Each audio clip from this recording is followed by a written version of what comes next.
welcome to the Believe Again podcast brought to you by Visit Planner.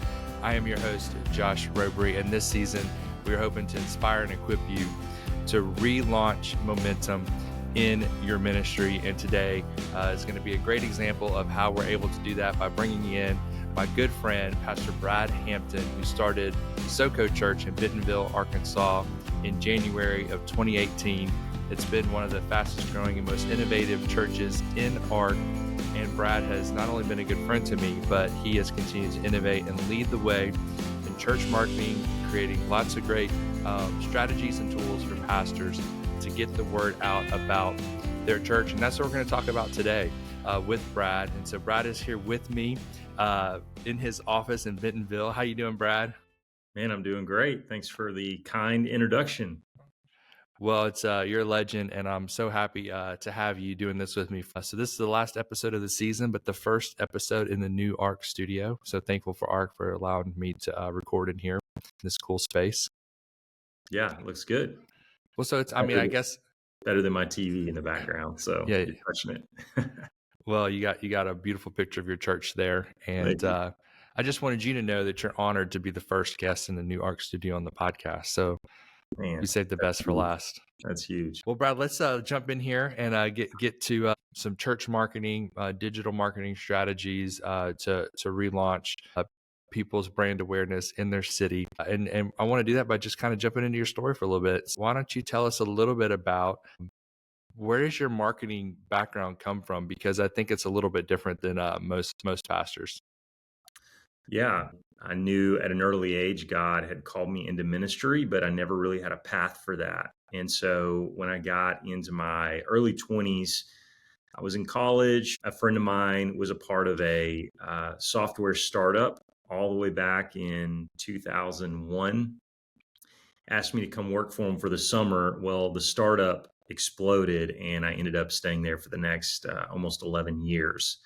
So in that startup, if you've ever been a part of one, everybody kind of wears a lot of hats, very much like planning a church. And we needed somebody to help with marketing. And I'm like, that sounds fun to me. I'll handle it. So I start reading all these books, and, we're in the medical profession. So it is very professional and clean and all that. And I had just come up with this random idea way back when to try some new things. So we did a full page ad back in a medical publication. We did it upside down. I mean, innovative, crazy, an upside down ad. It just blew everyone's mind, right? And so just kind of got to start there, and was lucky enough to be trusted to really be the director of marketing, eventually director of sales and marketing. And the company blew up, and I was there, for about 11 years. So as that transitioned, I kept feeling more and more a call to ministry. And so left that and went into full-time ministry in my early 30s as a youth pastor when I finally came on full-time at a small church in a small town. Then heard about ARC, heard about church planning, had no idea you could plan a church with more than 15 people in a living room. And it just made sense to me. So while everybody else at the ARC training had lots of ministry experience, I did not. I had no idea how to preach. I had no idea how to do most of those things. But I did know how to do what's called maybe guerrilla marketing. So when we planted our church, it all came real natural to me because I'd already done it for 10 or 11 years. So just the kind of innovative thoughts that we had used there, we translated that into planning a church. And we were very relational when it came to marketing this medical software, and became very relational at marketing SoCo Church when we moved to Bentonville, Arkansas, and just had unbelievable results that blew my mind. I mean, I'll never forget a local pastor who planted a church that's massive here in the area. He said, I know what you're thinking right now, and everything you're thinking is worst case scenario. He said, make a little bit of room for best case scenario. And man, it was in those early days, it was best case scenario. It was really, really exciting. And, I didn't have a huge following. I think I have, over 300 followers on Instagram at the time. So, I mean, kind of a big deal if you think about it. 300 followers. Nobody knew us. We didn't have a bunch of people that moved to our town. We didn't have former relationships. That it was all brand new people. And we ended up, with 153 on our launch team, and launched with over 600. And 4 months, 4 or 5 months in was Easter, and we had over 1,100 people for our first Easter. And a year and a half in, planted a second location. So yeah, those early days were a lot of fun and pretty wild. Well, I remember some of those early days before you planted. I remember exactly where I was sitting when Jeff Wells, who I cannot believe I'm mentioning him or someone's mentioning him once again on this podcast. He gets mentioned more than anyone else. He's But the Jeff man. Wells, he's the man. So he's an early Yeah, fan of you, and he claims that he brought you to ARC. he He did. said, "Yeah." Yeah, So he came and he told me, and he says, "Hey, have you checked on this guy Brad Hampton in Bentonville, Arkansas?" And I mean, I knew your name because you're in our process, but I really couldn't put a face to it. The first thing I thought of whenever someone tells me, "Hey, this person is a marketing person," I always go to their social media, and 9 times out of 10, like you said, they have like 25 followers, and they're going to give me 10 tips to get 1 million followers. And yeah, it turns me off right away. And then I went to your church page, and back then, it's very rare for someone to have like a church might have like over 100 people following their church page, and you had like maybe close to 2,000 people, and I was like, "Whoa, what's going on here? What is he doing? He's doing something different." And I got really interested in what you were doing, and I think that was the first time I scheduled a phone call with you and to hear what you were doing, and the way that I learned it from you, and it's really influenced so much of like how I've continued to write and teach marketing and help our other people who teach marketing, promotion, advertising, is to change things up, is to be more relational, which is really more ARC style anyway. But I think at the time people were really more focused on like, okay, I paid for this ad on Facebook, I got so many likes, was that a good investment? yeah. And so if someone's still asking that question today, Brad, how would you answer that question? Yeah, I think that's a common misunderstanding of spending money in any form of marketing. If you don't have a kind of funnel mentality of what's crossing the finish line for you, what's the ultimate goal? The ultimate goal should never be just to get likes and comments. When I'm looking at my ROI on any money that we're spending on marketing advertisement, it's all about getting people into our building, getting them connected, building relationships, so on.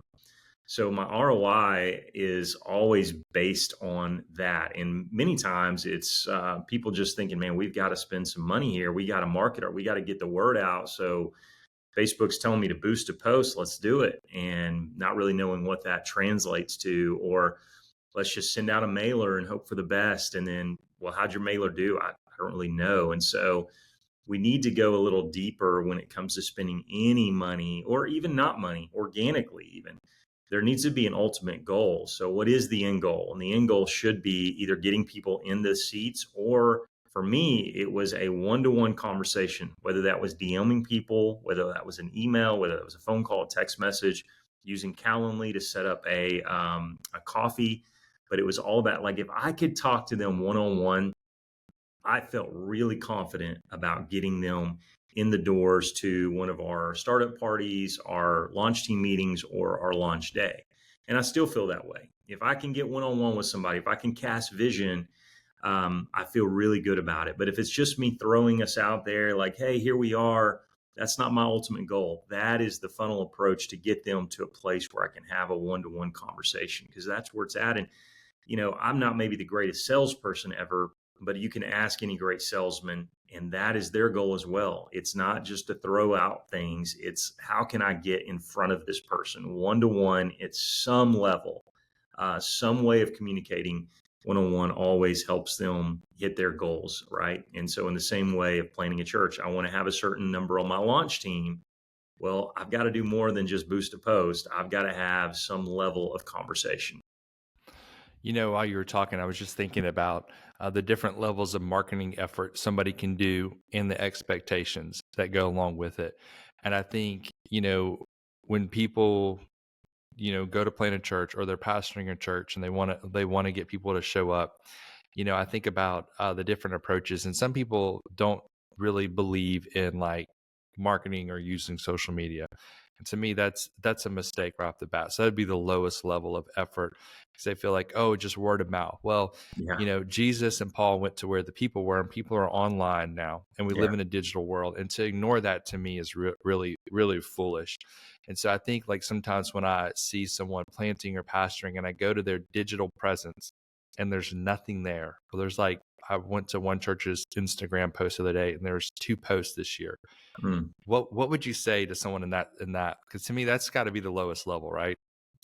That is. And post pandemic, we know that there is a very high level of research before buy. All consumers now, we are now research heavy. We are review heavy. We are looking, I think it's like 81% of consumers are now research before they buy, and something over 40% of consumers have different shopping methods than they did before COVID now. So we know people have changed their methods, and we have to make sure that if people are researching, that we're putting out the right data for them to research.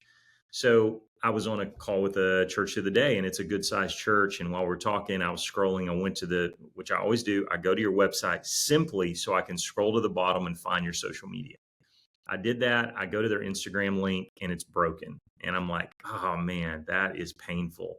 The number of people that you have paid money for SEO, advertisements, whatever, to get them to your website, that was simply a bridge for them to find your live stream or to go to your social media, because they want to know if it's active, if it's alive, and can I see myself there? A picture's worth 1,000 words. Well, then we should really be putting the right photos out there. I want photos that don't just show me and my amazing sermon clip. I want to show you the people in our church smiling, kids getting checked in, kids worshiping, people having coffee and a donut, conversation, wearing casual clothing. All this is answering questions for them, and a lot of questions. And when people can't find that, we're missing a huge organic way of marketing who we are. And so it's really, really important that you keep fresh content that's answering the question of who is your church. Yeah, and I would call that the second level, and that's being intentional with your organic feed. Mm-hmm. And so there's people who are not being intentional. They might post an American flag and say Happy Memorial Day, or a picture of flowers, Happy Mother's Day, and that's just not engaging at all. No. And then you got people, hey, they're being intentional about their organic presence. But I heard a stat the other day that you can expect 10% of your followers to see your feed, Yeah, because this is what social media is, a business, and absolutely. you may not see it that way, but Facebook is seeing it as a business, and their goal is to turn.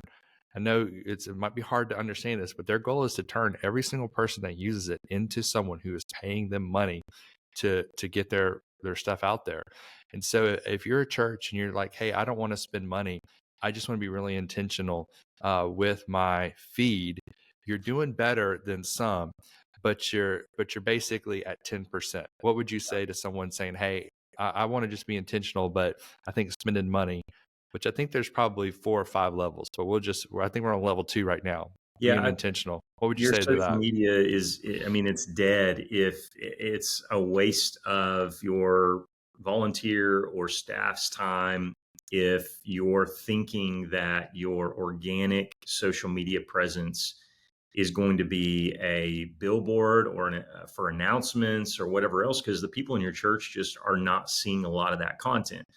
You're right. All the algorithms are designed to keep you on the platform. And so if your content is not getting interactions, when someone likes a post and you get a lot of likes, you're telling the algorithm this is quality material that other people want to see. So if you're posting content that's not adding value to people, and how do we know if it's adding value? Are they interacting with it? Simply that. I mean, if you're posting something that gets 15 likes, that's telling the algorithm this might be okay for a few of the people that follow because they like this account. But for reaching more people and for getting it out there, if it's not adding value, man, the algorithm's just not going to put you in front of other people, right? I mean, the algorithms are so smart. I'm personally not on a lot of social media, strangely, right now, but the way I use TikTok is for research purposes. I don't really use Google anymore. So we just bought a couch. And so we use TikTok to find real people giving me real feedback on what couch to buy. And now that we bought it, guess what my algorithm is still doing? It is putting couches and reviews in front of me left and right, because that was the thing that was adding value to me at that time. I like it because I can tell what's coming down the road for everybody Yeah. else. You get on there, you see somebody posting, talking about something. 2 weeks from now, they're going to be doing the same thing on Instagram. And so I feel like I can get ahead of it a little bit Yeah. and know what's going on. Awesome. Can I point out something on that Yeah. as well, real quick? Obviously, Facebook, Instagram, TikTok are somewhat different audiences. Facebook's a little bit older, Instagram's in that middle range, TikTok's the younger, and there's obviously some crossover. But the thing about we've not really done a lot with TikTok because I just didn't feel like I had the knowledge of what to do yet. But now that I've noticed, even me, not just young generation, but they're getting away from Google searches, because when you find results, it's tons of ads, or it may not be the content, or it's paid advertisement. Now with TikTok, like we just went to Europe, Josh, and I used TikTok to figure out everything that we did. So I created our entire itinerary going from Rome to Sorrento, back to Paris. All of that was built off of research from TikTok. So what I've learned through that is TikTok should not be a place just for sermon clips or whatever it is. So what we've decided to do, because we have some pretty strong influencers on TikTok in our church, is think through the perspective of how the platform's already being used. People use it for research. So let's now use it as a way for a person who's new to the area. What are they doing? If they're single, they're looking for things to do. So getting an influencer to come in and do a narration of the video. Hey, I was new to Northwest Arkansas, looking for something to do. Obviously, the first thing I need is community. So I came across SoCo Church. And so here was my experience. I showed up, man, they were so friendly. Their coffee bar was awesome. The worship was cool. So they're showing the clips while they're doing that. That's giving people the information they're already looking for. They're looking for something to do, a new family that's new to town, getting that experience, someone who's serving. I wanted to get involved in a nonprofit in the area and make sure that I'm giving some of my time. And man, SoCo gave me an easy path to find a way to start serving in the local community and in the church on Sunday and showing their experience. And that is adding value to people because they're already looking for things like that versus just, hey, let's have a really creative reel and here's what I've learned about creative reels for churches on TikTok, Josh, is they're influencing other churches, but they're not necessarily influencing the people looking for a church.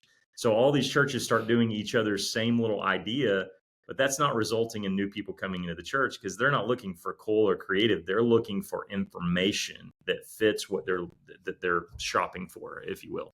So I know that's a total different topic, but just a little. Yeah, well, it's interesting, and I totally agree with it.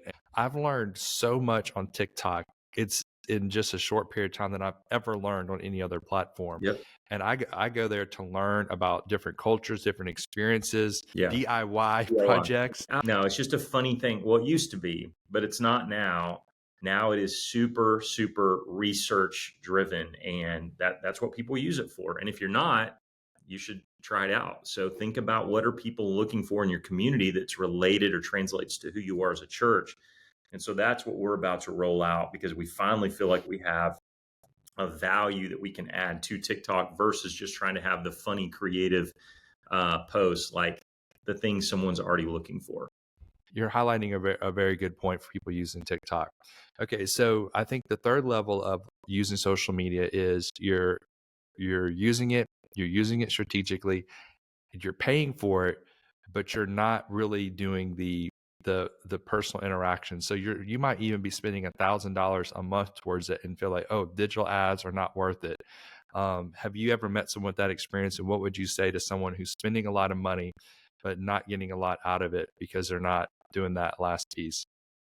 Yeah, they're just spending it incorrectly. They're, a lot like a mailer. There's not a real method for it. It's just there's not a plan, a strategic plan. It's just we know we need to do it, so let's do it, and let's. always there's like, well, there's a guy in my church. He knows kind of how to do some of this stuff, and spend the money, and then you don't have any ROI. And so you move on from it. And so many churches have either used someone that inappropriately spent their money, and it didn't work, or they've tried it themselves and they just haven't had results. And this is the greatest tool as far as getting the word out about our church that we've ever had in the history of church. I mean, this is it. When I think about how Jesus said, you're going to do even greater things than me, I don't think he necessarily meant we're going to do like greater things than the cross, right? But I think he meant we're going to reach people at a greater way and a greater rate. And so here we are. We have the technology to go do what the disciples and Jesus, couldn't do because they were limited in their travel and so on. And now, man, you can hit a big portion of your population, your community in a week. I mean, it's unbelievable. It's just a matter of knowing the right methodology, the right tactics, and making sure it's a trusted way that gets you actual results, because it can work. So the thing that I learned the most from you, it's a grind, just like everything else is in church planning or pastoring. It's like, it's about people. It's not about a turnkey solution that you can just put something towards and just walk away. And when I called you way back when, before you guys launched and was hearing your strategy, I shared it with Amy, and she was like, Josh, that's exactly what these influencers do. We had moved to Birmingham, and Birmingham has a lot of, has a surprisingly influencer culture here because of the design and art culture that's here in town. And Amy would get these influencers that were starting out that would target her, and they would DM her one message, explain to them how they feel like they can add value to her, and she would respond. They would respond one time, and then she was now a fan because it clicked with her. And I know, like, that's been my experience as well. It's like, if a celebrity interacts with me one time, it's like, boom, I now have a connection to them that's different than every other celebrity. And now I feel a connection to him that I don't have with anybody else because he responded once or twice. And, I would love for you to talk about pastors making that shift, because to me, getting in the comments, liking people's comments, following them back, it seems to be a foreign concept to some. And then once you have that, leading them to a visit, how are you helping people do that? And what's your thoughts on it? Well, for those, especially in the pre-launch phase, or those that are trying to, restart a church, rebrand, whatever, you're going to have to get back into that, or get into the church planner grind. Man, it is work, and you're putting in the work now so that once you launch, you're not having to continue to put in that crazy work. And so I've talked to a lot of church planners and learned that they don't all love the church plant phase. They like post-launch, but that pre-launch it's hard. And I get it. I love it because I'm an entrepreneur. And so it was a blast. I miss it. But my time was spent in trying to have as many of those one-to-one conversations as I could. And so our goal, and it should be everyone's goal in everything you're doing, every avenue of marketing, advertisement, should be leading you to that one-to-one conversation. I was DMing people left and right. I was following people. I was following certain hashtags like downtown Bentonville or Bentonville AR, all these that associated with people that locally were in the area. I would look at their little profile. If they looked normal or looked like they were in the area and not, a company or a business or a bot or whatever, I would follow them. And if they follow me back, I would instantly copy and paste a DM with a photo of me and my wife, just saying, here's who we are. I would put their name in and personalize it, made sure that I would read it to friends. Does this feel, because I bet some of the ones Amy got felt very much like a copy and paste or something automated. We didn't want that. We wanted it all to feel very personal. We wanted them to know if they responded, it was us that was responding back.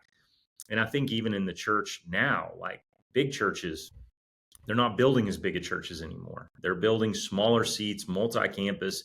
Why? Because they want to personalize the experience. They don't want people to get lost in the crowd or feel like just a number or whatever. So same for us as we're starting a church. It was all about every DM, every post, every organic or digital ad that we paid for. There was a goal in everything we did, is how can this lead, kind of what we talked about earlier, back to that personal conversation. So I was doing that for hours a day, Josh. I mean, I remember we would go on like road trips, or if we're going to art conference before we launched, we went to the one in Vegas, and I remember just everywhere we're driving, I would have my wife drive so I could just spend more time following people, DMing people, and trying to build that relationship base. Because if you have a big enough number of leads, that's going to translate. So I wanted to get as many contacts as I could, and it was sometimes quantity over quality. But because I had such a great quantity, it finally led to a great quality of people that helped us plan. And it was pretty awesome. Well, I guess the last thing that I want to talk about, and we'll call it the fifth level of digital strategy, is a plan your visit tool. And so I remember, again, you had helped ARC for years and advised me and helped me in so many ways. And giving your time for free to so many pastors, you would do free Zoom calls with pastors, giving them detailed, practical instructions on church digital marketing. And it came to a point where it was like, we were asking you, Brad, we need you to develop something that we could just give to people. And I know like you really wanted it to just come from art, but we're like, you're going to have to do it. And Mhm. your heart, it was really not to so much create a tool, but if I remember correctly, you were really more wanting to coach a holistic, experience, not just for the church, but for the guests to have a good experience. And that's why I'm such a big fan of you, because I know your heart and what your ultimate goal was. And I remember you came to me with this plan uh, to have like this coaching experience that you would offer people. I don't think you called it a coaching thing, but that's what I interpreted it as. And you also had this plan your visit widget. And I was like, hey, Mhm. Brad, that's it. That's the thing that you need to focus on, because that's the practical thing that's going to help pastors understand that they can get help to get people to their church. Yeah. And I take credit for this 100%, because you called me and said, we're changing our strategy. Yeah. And you said, we're Yeah. going with this. So I take credit for all your success you've had so far because of that one conversation, as I Yeah. should. And but then I guess like a couple years later, you were like, hey, this tool works great, but now we're realizing, okay, if no one comes to your website to plan the visit, then the tool isn't effective. And you came with this other strategy now to get people to and I think because you started with the plan your visit thing up front, I think it kind of changed the way that you approach the marketing thing and made it a million times more helpful for churches to actually build relationships and see people come to the church. So would Yeah. love for us to just, we're not wrapping up right now, but our last topic to be, you just Yeah. talk about what you're doing now and how it's helping churches. Yeah, that's true. Josh, you have actually been a huge help. So I do give you kudos for helping us kind of think through it. What I learned is, I have a real heart to help churches that don't understand this world. I think most pastors, most churches, they come on board, they plant a church, they're already pastoring, they get that side of things. That's not the side I got. Like I had only spoke a few times to adults in my life when we planted a church, so I needed a lot of help there. But the thing that came natural to me was this idea of marketing and advertising and so on. And most churches don't understand that. So I saw this major gap that I was able for the last 6 years to just jump in and give a lot of time away. And, not to pat myself on the back, but I loved it. It was an area I found time every week to help churches. I still do that. I'm still coaching art plants and so on. But I also learned that what I was giving in an hour webinar or phone call or a coaching call was not always what people were looking for. Not everybody wanted information to go do it. Most of them just wanted us to take it off their plate. So I'm giving them an hour of time that really they need weeks and weeks and weeks of coaching. And people are like, could you just do that for us? Could you cover that? Could you help us with our Instagram, our website, all that? And I'm like, no, I pastor a church. I have other businesses. I've got 3 kids at home. I can't do all that. But people were just looking for some help. And so we finally decided, okay, instead of trying to just give time away and help people with enough information to be dangerous, what if we just took this and provided a service and software to take this off their plate? And so over the last year or so, we've been introducing what's called Visit Planner. We're about to relaunch all that, thanks to you as well. But right now, for the time's sake, it's called Visit Planner. And we're basically creating digital ads for churches that lead to exactly what I've been talking about, one-to-one conversations where you're literally on an app getting people that are texting you, I'm interested in coming to your church and I want to talk to somebody. And you now have the opportunity to have conversations. Now, there's lots of tools out there. There's some that are free. There's other services. But what I think we're really good at is, one, we run all this through my church. So everything's being tested and tried. And number two, I think there's a lot of services out there that will get you leads, but they're not getting you quality leads. And so we're getting you quality leads, actual people that you're wanting to reach, people that are going to help you fund the vision too. That's the other thing. I think there's a lot of services out there that will help you find people that need help, that need money, that need food, and that's great, but you shouldn't have to pay for that. That should be something you can freely go find in your community. What we want to do is help you fund the vision through getting you good quality people that are looking for your church because they're new to your area or they're just needing a new church to get involved and serve in. And we've had unbelievable results. And it's wild to me, though, how hard it is for people to get their mind around this. So many people see it as something that they want to do, for Easter or for Christmas, and that's it. Even like pre-launch, people will use it up till they launch, and then they're like, okay, well, I guess we're good now. Like, no, you still need a digital marketing methodology. And this is obviously I'm a little biased, Josh, but I didn't charge a dime for anything until we launched this. And I wanted to launch something that I knew would work, and it works. And it's something you got to stay consistent, and you have a part to play as well. You got to communicate. And in the sales world, they call it nurturing a lead. You've got an opportunity now to nurture a relationship for someone who's already looking for a church. So yeah. Well, I've not seen anything work this well in my 10 years. I'll be doing this for 10 years in just a couple months. Wow. And I've never seen anything work like this before. And so I've been a big, huge fan of letting people know about it. You have sponsored this season because I think this is for people looking to relaunch. This is the greatest tool I think they can get their hands on. I just believe in it. And that's why I wanted you to sponsor. And I'm very grateful that you sponsored this season so we could do another season helping pastors. So thank you so much for doing that.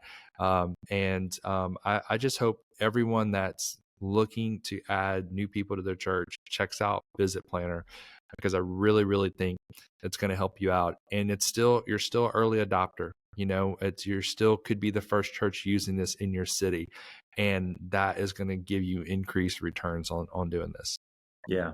Thanks, Josh. Yeah, it's an honor to be a part of it. I believe in you. You've got a great heart for churches and church planners, and thankful that you've been a friend to me, and you and Amy are incredible. Well, thank you, Brad, so much for joining us. I want to go ahead again and mention Visit Planner. If you're looking to double the amount of first-time visitors to your church, you need to go to visitplanner.church. Mention Believe Again so they know that you heard about them from the Believe Again podcast. And we hope you check that out. And I just am so happy that you joined us today. Can't wait for you to be with us next time. Until then, keep leading and believing strong.